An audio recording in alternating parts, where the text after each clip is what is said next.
Албанските власти спроведуваат акција на апсење во целата држава под обвинение за убиство и злоупотреба на службената положба по разорниот земјотрес што ја погоди земјата на 26 ноември.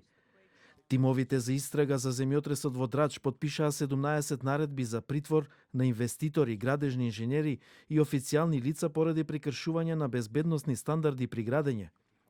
Од вкупниот број издадени наредби, уапсени се 9 лица, по другите се трага, но постојат сомневања дека тие ја напуштиле земјата. Апсењата следуваат по ултиматумот на државниот јавен новинител Олсјан Чела.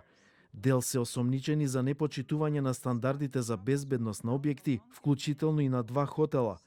4 лица се обвинети за намерно убиство на 24 лица во земјотресот во Драч.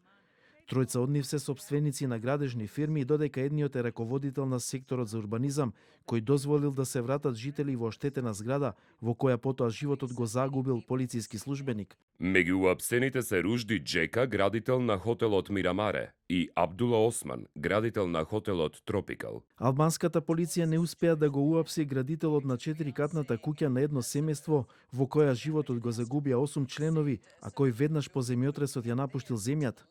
Обвинителството во Драч повикало на распит 90 лица, инженери, сопственици на објекти, инвеститори. Истрагата опфаќа најмалку 60 градежни фирми. Нелегалното градење е еден од најголемите проблеми во Албанија по падот на комунизмот во 1990 година, кога голем број жители се преселија во градовите, што услови масовна градба, но со слаба контрола од власта.